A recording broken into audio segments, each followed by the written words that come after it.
You're still not back to work?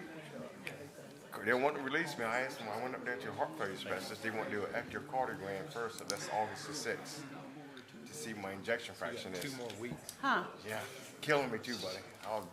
You're ready to go now.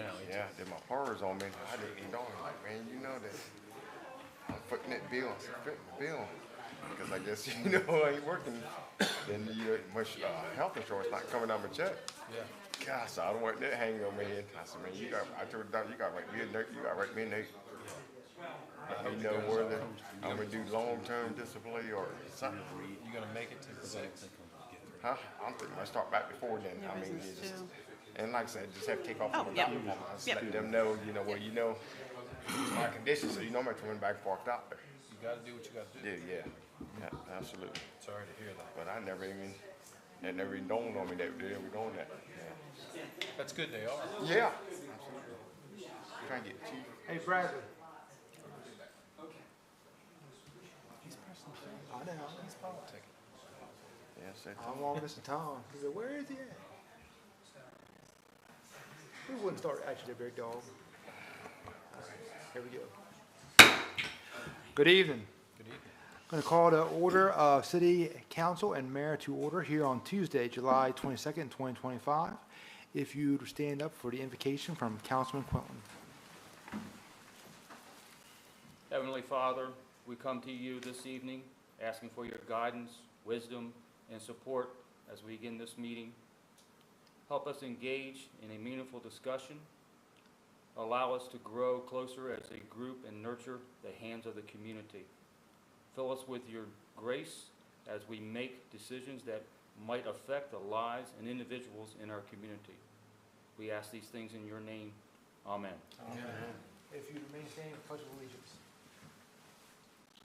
I pledge allegiance to the flag of the United States of America and to the republic for which it stands, one nation, under God, indivisible, with liberty and justice for all. You may be seated. Are there any changes to tonight's agenda? No, sir, there are not. Okay. At this time, I was going to ask for approval of the minutes from our Tuesday, July 8th meeting. Those minutes are in your board pack. If there are no questions or objections to those meeting minutes, I'll accept the motion. So, Council- go ahead. Argue. So moved. A motion from Councilman Bradley. Do I have a second? Councilman Holland, I second that motion. We have a second from Councilman Holland. All those in favor say aye. Aye. All those opposed? Okay, they pass unanimously. At this time, I'm going to ask if anybody's here for public comment. We have Heather with DMAC here for public comment. All right. Ms. Heather, if you'd come forward. I don't see Heather. Not here. Oh, No one else is here for public comment. okay. Okay, we will keep it moving. All right, at this time, we're going to switch over to new business and begin with new business number 1.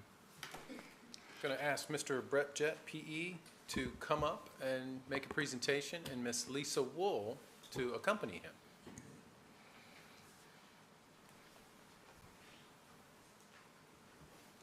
Hello, how are you guys doing? Good evening. Good evening. How are you? That was a serious response. I didn't have to do the whole like, good morning. But I'm Lisa, I'm with the Nanticoke Watershed Alliance. I've met a bunch of you guys at different times. Nice to see you again. Back with my buddy Brent here. Next door. Yeah. With GMB. Okay. And so, should I just go ahead and put this forward? You surely can, please. So we're here because we got funds. I think you guys are familiar with the project we did on Conwell. As the Nanticoke Watershed Alliance, we work with Charles and Trish and some different folks to try to integrate green infrastructure into some of the improvements that we make here. It's a way that we can help offset some of the costs by bringing in some Bay funds and also have infrastructure projects that also help clean the water that's heading to the Nanticoke. And so the one we're here about today, I'll answer any easy questions. Brent answers any of the hard questions for the engineering. But it's basically after some discussions with Charles, there was some need for some improvements along High Street in some of the landscaped areas. We thought this was a great opportunity to not only improve the landscape, but also install some green infrastructure. So there's these special tree pits that actually look just like a traditional landscaped area, but it'll actually capture stormwater runoff, soak it into the ground. There's a lot of benefits of this that I kind of listed here, and one, it's going to help beautify the business district. It replaces the trees that were dying in the landscape. It also should decrease the ponding on the corner of High and Pine Street, as well as decrease the erosion on some of these streets that run down to the river. You can kind of see on the sides where we've had some of that. Reduces stormwater runoff that eventually ends up in the river. And then also there's some other benefits like, improving air quality, reducing the heat urban effect, which is, how when you're kind of on top of cement, how you can feel how much hotter it is than on the grass. So some different things like that. And of course the water quality in the Anacoke is why we're here. But I'll pass it to Brent, so he'll go over actually the engineer designs that we're presenting to you today. I'll just add a little bit to that. We deal with a lot of older communities. Almost every community on the Eastern Shore that starts in 1600, we've dealt with and worked with retrofits for stormwater. Most of the stormwater infrastructure goes directly into the river. There's no cleaning, there's no capturing, there's no nutrient reduction. I know it's been discussed about MS4 coming online for Seaford, for the corridor from Salisbury to Seaford. This gets out in front of it. You're getting out in front. You're getting in with the Bay money, so they're used to spending money across the line over here and bringing you on board. So once you're in their program, it kind of continually flows along, so to speak. We looked at the drainage patterns. We did the survey work out there, looked at the first two blocks, broke it down into sub 300, 400 square foot drainage areas. And these 4 green dots are the areas that make the most sense. They're not going to impact parking spaces. They're going to be either in between cars. They're not going to be right at a door, so you're not going to be opening up into a new tree or anything like that. It will add to the canopy along there. As old towns do age, you're running into older trees. If you ride through Laurel, you've got sycamores over there that only takes one hurricane and you've lost 250 years worth of canopy. You're going to have to start replacing it at some point. This is good. We're going to be picking native species that will kind of low canopy, but good bang for your buck for oxygen exchange and cleaning up nutrients. So it's really just a little box with a tree growing out of it, really low maintenance. The rain feeds it, it cleans it before we tie it into the catch basin and it overflows into the river. So it actually takes a little bit of work off the catch basins and that stormwater network, so it'll slow down the flow there. The bottom picture is actually in Laurel. Gives you an idea of what they look like. They've been in there about 6 years. Of course, we'll pick a little different tree so we get a little more height, so you're not on that sight line there. This is on a corner where you don't need a whole lot of vision, but on High Street, it's nice to have that walk under ability and everything. They're thriving after 6 years. It does its job. The one corner up there, it's really hard to see. There's a little bit of ponding when you come out on Pine and make a left onto High. We're going to do a couple of curb cuts in there. There's already some infrastructure in that island for kind of a rain garden type thing. So we'll just cut a couple of curb cuts in there, let it drain into that island, and do some plantings there to clean that up as well.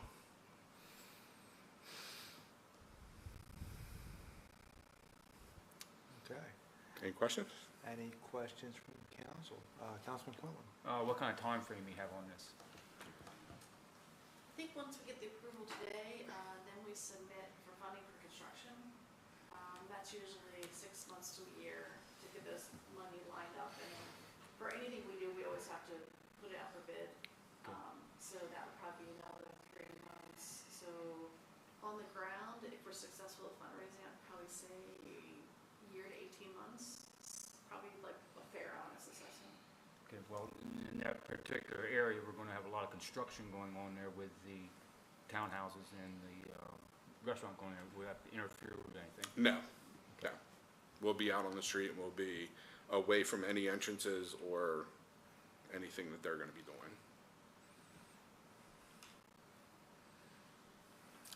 Any additional questions from council?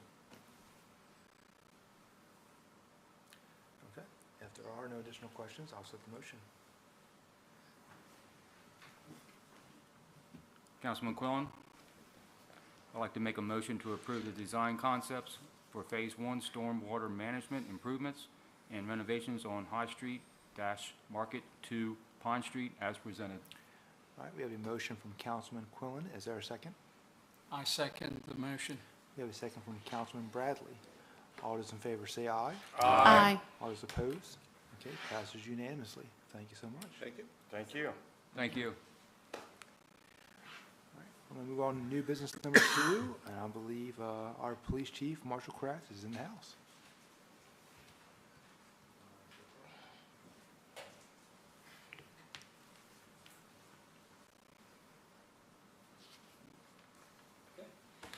So, thank you for having me here today. Evening, Chief. Good evening. Good evening. We have a request before council, mayor and council, to appoint Mr. James E. Jim Bowden Jr. as the Seaford Police Department's official historian. Jim was probably one of the very first people that I met when I came here as the police chief in May of 2019. He presented me at that time with a picture frame, if you remember, with a list of all the names of all the police chiefs dating clear back into the early days, as far back as they could go. And his grandfather was one of the police chiefs, obviously, that served a really important period, really one of the really true official police chiefs as far as the history is concerned. Jim's dug back deeper and got a few older ones, but Jim was right there at the very beginning, his grandfather was.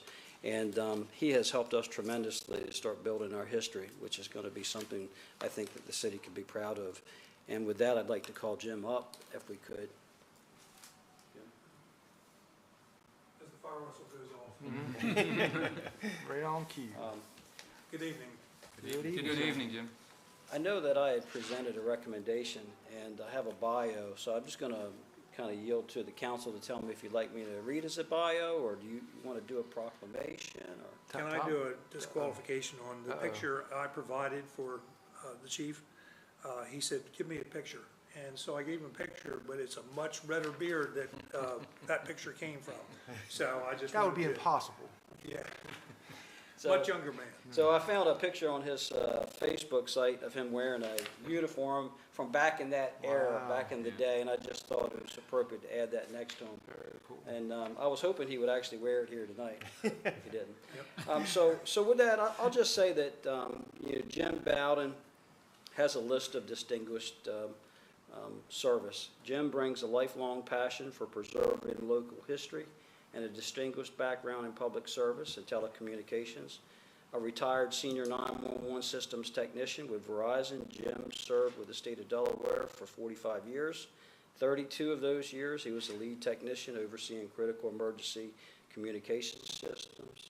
In retirement, he's continued his commitment to community and historical preservation through various leadership roles, including what I'm hopeful to be the Seaford Police Department's official historian, past president, Georgetown Historical Society, past vice president, Seaford Historical Society, past board member, Delaware State Review Board for Historical Preservation, past vice president for Sussex County Returns Day. That might even be a picture from back then. Past president from Nanticoke Senior Center in Seaford, curator of the Delaware Telephone Museum, and Jim was named as the Georgetown Volunteer of the Year in 2008 and honored in 2014 as an honorary member of the Georgetown Fire Department, which is why we coordinated to have the fire whistle go off and he was walking up here. He currently moderates the popular Facebook page, Seaford, Delaware. I look back in time, everybody's familiar with it. Everybody follows it. And that serves as a hub for historical storytelling and community engagement. and he presently works as a 911 technician advisor for Sussex County, Delaware. And the list really could go on, and I'm going to yield to Jim. If, Jim, you would like to make a few comments. Yeah, if you don't mind, if you'll bear with me, I want to go back in time real quick. 1935, before this humble body of the town council and mayor, in 1935, a much younger George Washington Bowden, who was an officer for the Seaford Police Department, had been chief of police in Blades and a county constable, knowing that the council had a problem. The former chief had passed away in office. So the council was advertising for somebody to be chief of police. So my grandfather came before the body 90 years ago this year and asked the council for consideration, knowing who he was for that position. And he ended up getting the position. It was a unanimous vote, from what I understand. And he served 18 years here in Seaford through a really tough time, transition from a town to a city with DuPont's here. So anyhow, I'm really proud to, 90 years later, his grandson is here, representing the historical fact that I can honor him and the other officers of the police department, a thing I love to do. And most of you know that history is for some reason, Ray Robinson many years ago, if you knew him, he was the man, he was the historian. And I would sit on his porch and listen to him as to what he was doing and why he loved Seaford. And I have that same passion, even though I live in Georgetown now. Seaford's my hometown, and I like to treat it that way. So anyhow, I appreciate you guys considering me for this position. I think it's for my family, it's an honor that one of us has come back to help out, and thank you. Mr. Bowden, where do your grandchildren live? They are actually on Lily Street here in Seaford. So I do have vested interest back in Seaford again, which is good for me, bad for the city of Seaford, because I have two grandboys that are twins that are going to be, they're going to be Bowdens back in Seaford. They're going to be noted back in some time in the future. So anyhow, so I'm excited that I get to come over here and babysit. Awesome. Are there any questions for Mr. Bowden?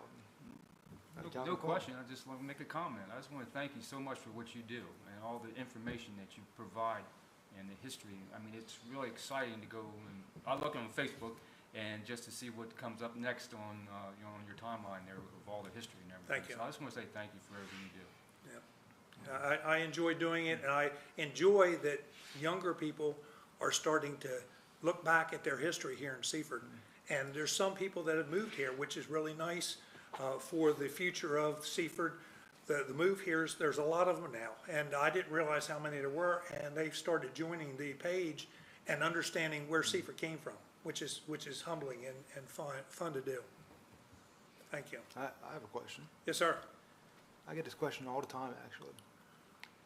Where do you get all these clippings and all these things from that you're sharing on social media? I've got a 3 terabyte drive, and my wife tends to say, what I can still remember, I've got a head full of useless facts, but I have absorbed things since the day that Ray Robinson and I started talking about the history of Seaford, and I have a 3 terabyte drive just chock full of newspaper clippings and also photographs. I shared one today, which I had never seen before. I call it pulling it out of my history attic.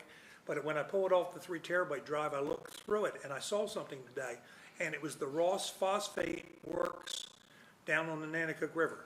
Nobody has ever seen a picture of that before. So I had to enhance it a little bit to bring it out. But I love to find those type of things that I've got thousands and thousands of them. And luckily, I can still remember some of the stories that Ray Robinson would talk about the old days. So to share those kind of things are just phenomenal. Any additional questions? If you would indulge me, I'm going to read the proclamation that they have for you. From the Office of the Mayor, for the official historian recognition, James E. Jim Bowden Jr. The Seaford Police Department proudly recognizes and honors James E. Jim Bowden Jr. for his exceptional dedication to preserving and celebrating the rich history of our agency and community. Through his tireless research, storytelling, and unwavering commitment, Jim has ensured that the legacy of the Seaford Police Department from its origins in the 1800s to present day will endure for generations. His efforts include commissioning works of art to fallen heroes, highlighting the achievements of trailblazers such as our first minority officer, and maintaining the memory of those who served by caring for the grave sites of our fallen. Jim's deep passion for history, combined with his generosity of his time and talent, has brought to life the stories of courage, sacrifice, and service that define the Seaford Police Department. For these extraordinary contributions, he has rightfully earned a distinction as the department's first official historian. With gratitude and admiration, we extend this recognition for his invaluable role in preserving our past and shaping our future. With that, I, Matt McCoy, Mayor of the City of Seaford, by virtue of the authority vested in me and joined by the City Council and all of our citizens, do hereby congratulate Jim on becoming the City of Seaford Police Department's first official historian. Mr. Bowden, congratulations. Thank you.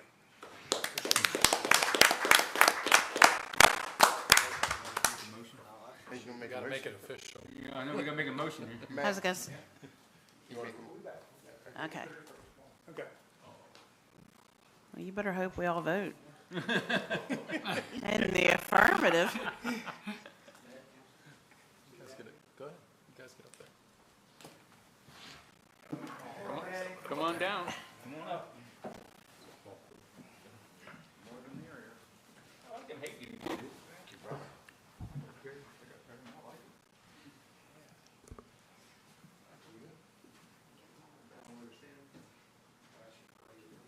Okay, let's see, we gotta.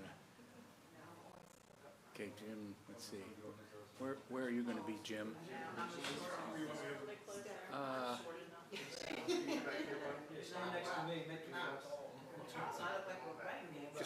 Step right back. Let's see. Let me see how this is gonna work. We can do it. Okay, we got him. Okay. On 2, 1, 2. On 2, 1, 2. And we'll do a couple more. I think they're keepers. Yep. We're good. I know everybody.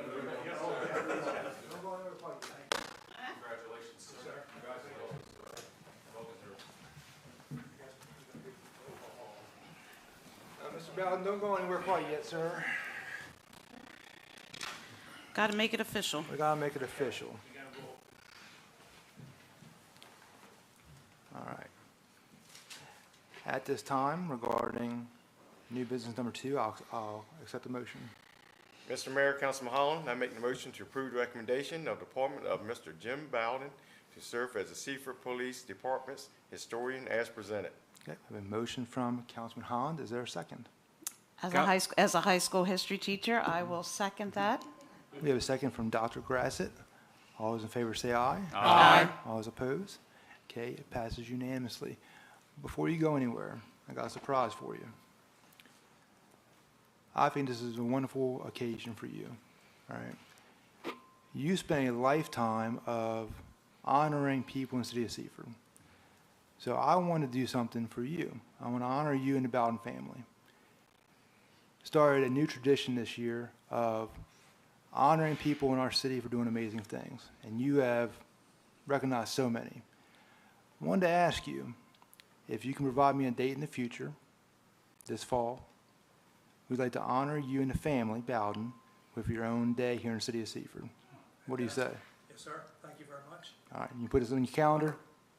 We'll find a calendar date. All right, thank you very much, sir. Appreciate it. Thank you. Congratulations. Yep. All right, we'll move on to new business number 3. All right, so we're going to present for a first reading changes to section 10.1.2B of the municipal code that would require all garbage and refuse to be placed in secure bags and inside of approved containers. So council has a red line. The code change is not, it's not much. It's in our municipal code, section 10, under refuse, general provisions. All garbage and refuse shall be placed in plastic bags and secured at the top to restrict spillage. The plastic bags must be placed inside of approved containers. We are seeing throughout the city trash blowing everywhere. The containers that trash companies are providing, some of them are overflowing, and if it's not in secured bags, trash can accumulate in the neighborhood. This code change was suggested to us in our code department, and talking with the code individuals, they believe this will be somewhat helpful and they can utilize it as a tool for code enforcement. So we ran with the suggestion and created the code change, and I certainly will take any questions council might have related.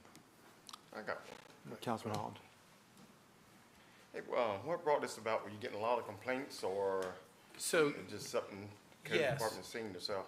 yeah, the code department's seeing it quite a bit, Okay. and we are seeing it throughout the city. It doesn't matter where you are. Okay. Trash, paper, small things that blow around. So we got a suggestion actually from a resident to incorporate this, spoke with the code department. They supported it, so we moved it forward. Right, all right. Vice Mayor. I want to try to get through this. My voice is terrible.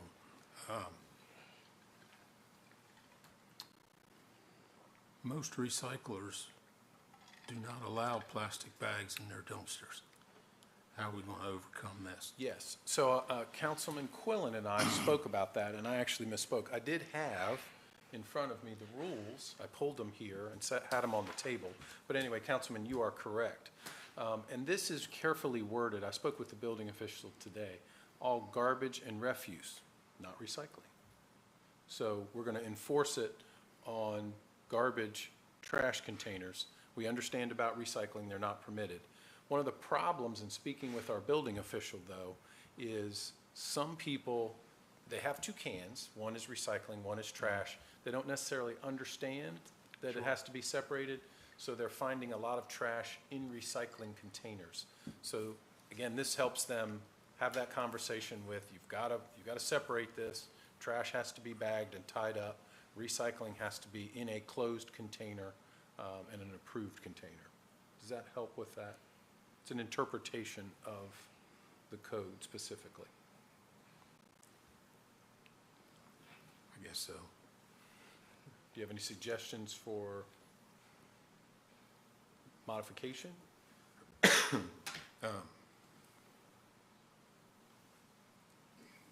You know, you have a vendor, same vendor picks up both garbage and recycling. I understand the concept, but I think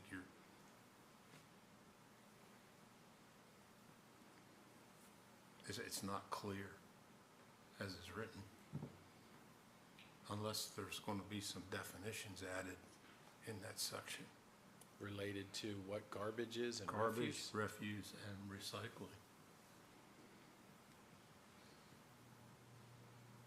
What I'll do is I'll ask the building official to prepare definitions. Don't get me wrong, I like the idea. I just, No, you know, I held out forever. Because I used to bag my recycling until they told me I couldn't anymore. Because I didn't want the can flipping over in a windstorm and all my plastic and cardboard goes flying all over the street. along your fence. Or, you know, put it out that night at the curb and it floats down the street and knocks over Yeah.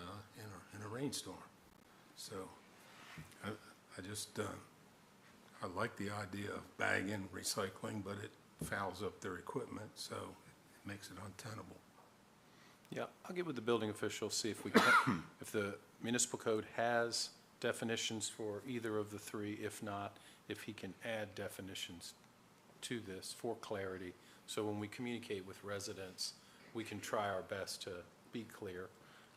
And we do have the ability to translate some of this. So that is very helpful when we put out information to the residents. So, yeah, I'll see if we can I don't enhance have that. any problem with holding up the vote. I'd like to see it make it through, but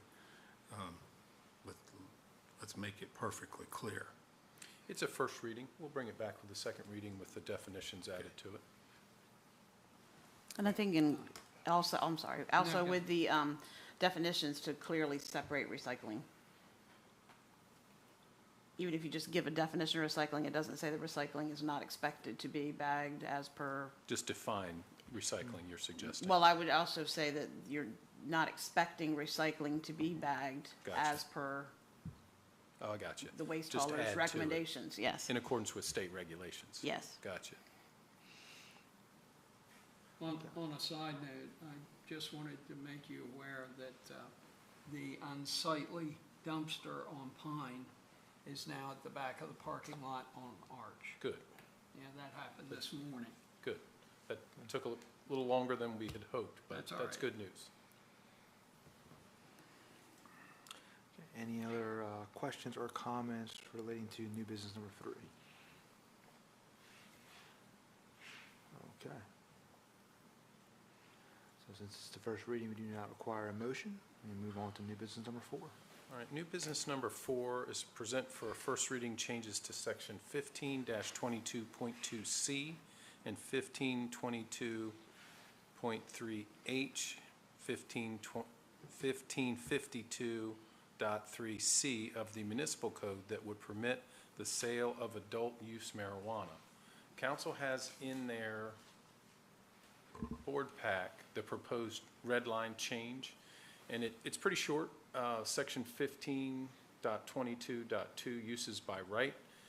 It would be changed to state adult use marijuana store pursuant to a valid license duly issued by the state of Delaware pursuant to Title IV Delaware Code Chapter 13, subject to specific use regulations of Article 52 of this chapter. Going on to section 1522.3, uses by special exception, that would be struck. And then Article 52, specific use regulations, covers the hours for adult use marijuana stores. C, the hours of operation shall be limited to 7 a.m. to 8 p.m. Monday through Friday, 10 a.m. to 10 p.m. Saturday, and no retail operations must take place on Sunday. That's not the, I'm sorry, that's been modified. So the hours of operation shall be limited to 9 a.m. to 10 p.m. Monday through Saturday, and 12 noon to 8 p.m. on Sundays. So that we weren't allowing it on Sundays. Now with this change, we would do that.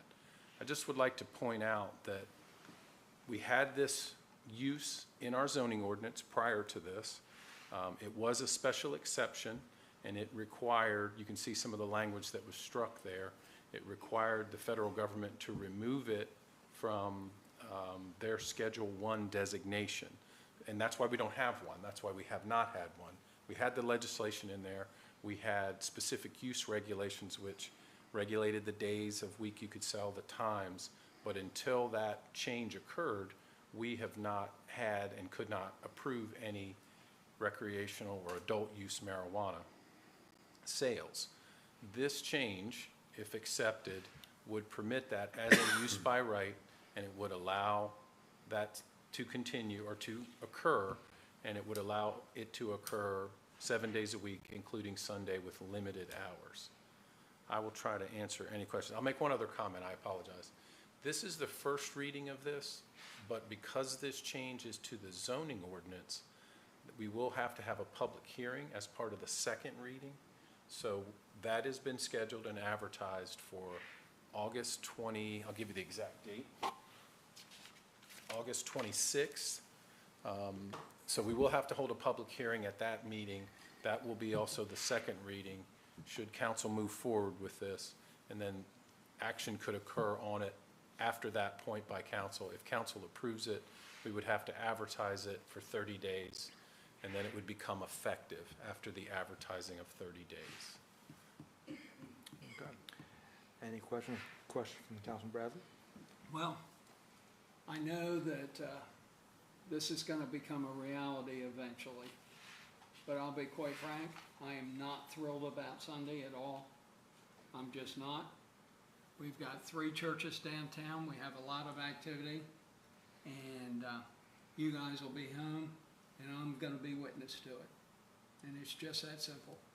So I'll look forward to walking through my neighborhood now and instead of Walmart and smelling the flavor of the week.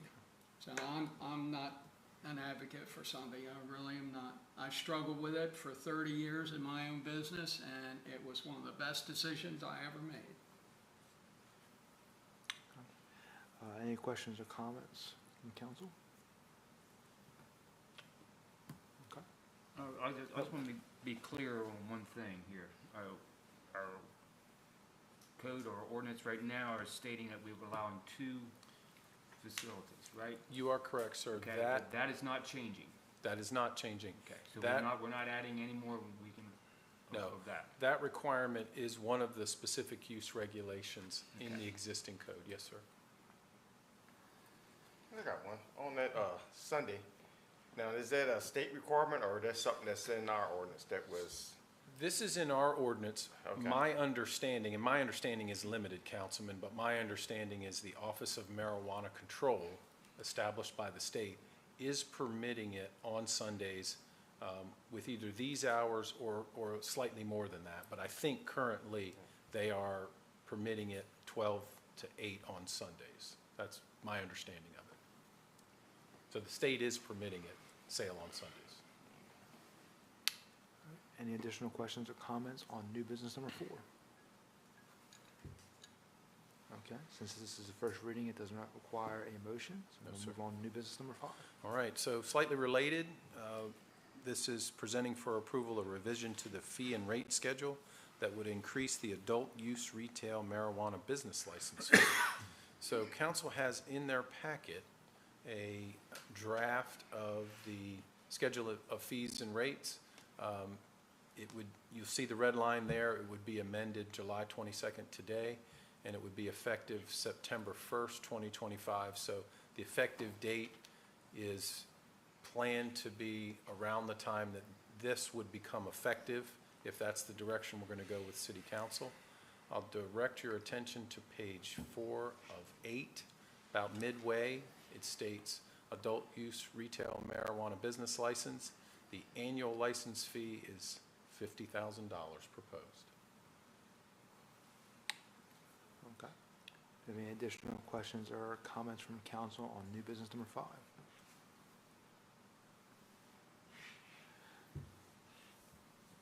Okay. If there are no questions, I'll ask the motion on new business number 5.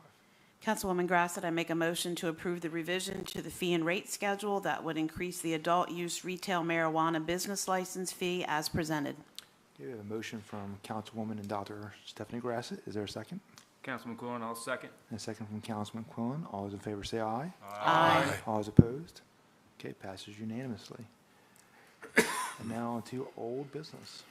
No old business, sir. Just a few reminders of meetings. Movie night in the park, Friday, July 26th at 8:30 p.m. in the grass lot behind City Hall. And the featured movie is The King of Kings. Just one other announcement, June Merritt, Director of Finance, will serve as acting city manager from July 26th through August 4th. That's all I have, sir. Outstanding. Thank you, City Manager. Going to move over to our liaison reports. Going to begin with Code, Parks and Recreation, and Councilwoman Stephanie Grassett. All right, for the Code Department, there have been 247 permits issued this calendar year. There are still 1,832 rental licenses that have been issued. Late fees have been sent for those rental licenses, and they are continuing rental inspections, also doing other inspections throughout the city. As far as the large projects we have going on in town, again, the permits have been issued to Ryan Homes for Muirfield Phase 4.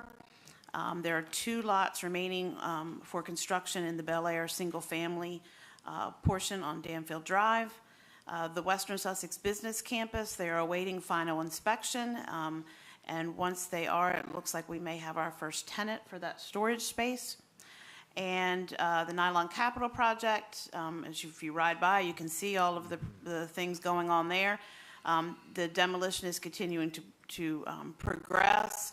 They have pretty much wrapped up the facade work on Dollar Tree and Community Bank. The fit out for Bright Bloom has been completed. Renovations are continuing at the old grocery store, which will end up being the mill. The Deltec Shell Building elevator shaft is up. The steel has also started going up. Site work on stormwater is progressing, and DelDOT has approved the utility permit for Atlanta Road. So they have been relocating some of the utilities in order for that to take place. As far as Parks and Recreation are concerned, we celebrated this past week Parks and Recreation Employees Day. We had a nice little luncheon for everyone there at the office, and we thank them for all of the work they do for us, especially this time of year. A lot of grass to be cut out there. They have had to also install 3 new valves at the sports complex. They've cleaned out the stormwater basins at Gateway Park. They have coordinated with property owners in Atlantic Circle about some right-of-way and some foliage and trees and things in that area. They've completed a number of large work orders, about 20 of them so far this season, to cut grass. They met with the Sussex Conservation Group to show them and to work with them on some areas that they are maintaining for us. They also have, at this point, 61 children registered for ages 6 to 9 flag football and 88 registered for 10 through 13 flag football. They have closed the soccer registration. They had over 200 children registered. They have 10 teams interested in men's slow pitch for the fall, and they have opened and advertised an adult pickleball clinic, which will be held starting in August. And again, we celebrated National Parks and Recreation Professionals Day on Friday. All right, thank you, Councilwoman Grassett. I'm going to move over to Police and Fire and Vice Mayor Dan Henderson. Thank you, Mr. Mayor. Due to the condition of my voice, I'm going to let my report stand. The fire chief and the police chief, as usual, submitted comprehensive reports, and I'll let you review them at your leisure. Thank you. Thank you, Vice Mayor. I'm going to move over to Administration and Councilman Orlando Holland. Thank you, Mr. Mayor. They attended a DMEC Executive Committee Board meeting, and he met with the Mayor of Blades and ODW regarding additional domestic water interconnections. And they also met with property owner regarding Oyster House Park plans and timeline. And a meeting was held with DelDOT representatives about the timing of the traffic signals on Stein Highway and other upcoming projects. And IT added a server for the camera network, and they attended various other events and meetings, and all the work was routine. And that concludes my report, Mr. Mayor. Thank you, Councilman Holland. I'm going to move over to Electric and Councilman Mike Bradley. Thank you, Mr. Mayor.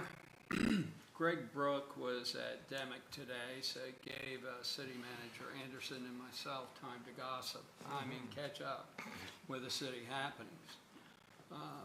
I will mention that I didn't realize there was so much activity and nightlife in town, but this week Scouties had a little stomach trouble, so I had the opportunity of being out in the backyard at 3:30 in the morning, and there was a meeting behind the restaurant back here that was quite energetic.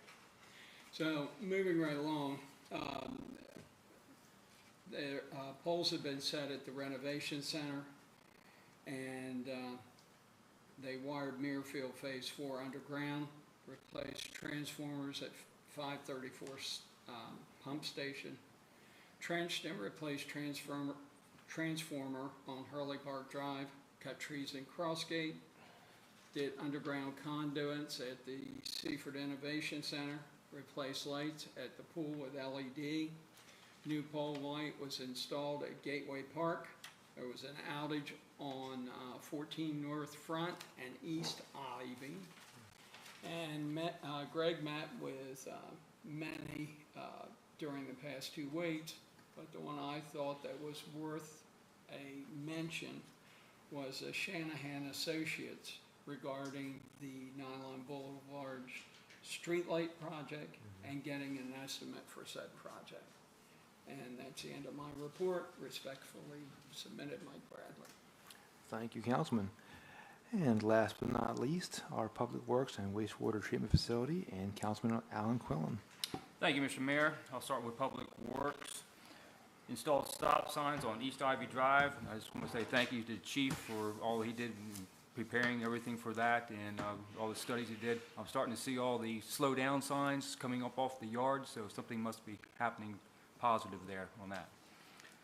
Boarded up a house on Douglas Street, repaired water service leak on Grant Street, sprayed for weeds on the main drags throughout the city, received training for damage prevention from the Chesapeake Utilities, completed repairs for a lightning strike to 534 wells, replaced a few curb boxes, performed large locate for GMB in the Martin Farms area for the water sewer project, cleaned up stormwater trash rakes, met with state officials for procedure for modified water allocation permit for the new Nylon Boulevard well, performed all weekly tasks.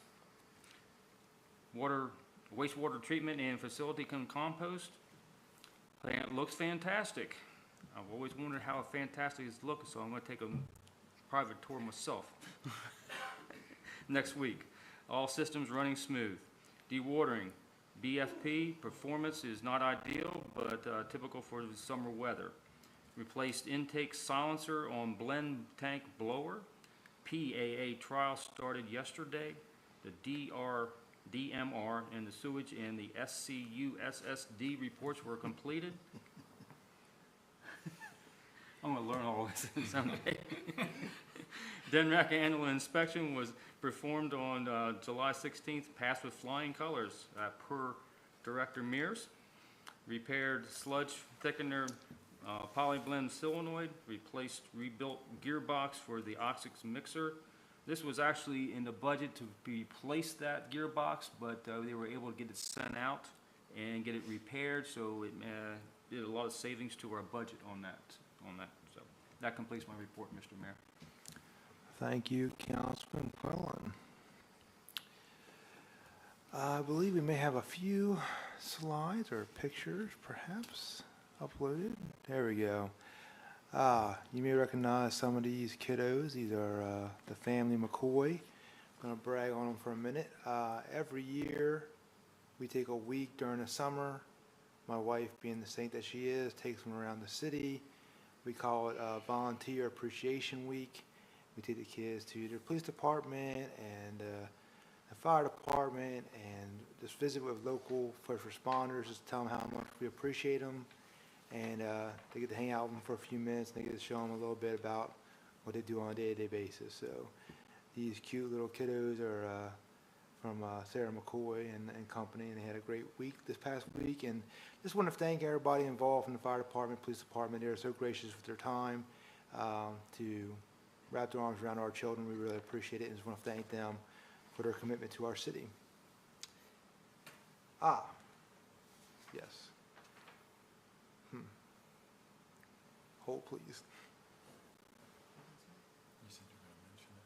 Oh, yeah, I couldn't read for a second. Okay, we do have a concept that's been brought up from social media, and it started a good conversation about a bench project around the golf course.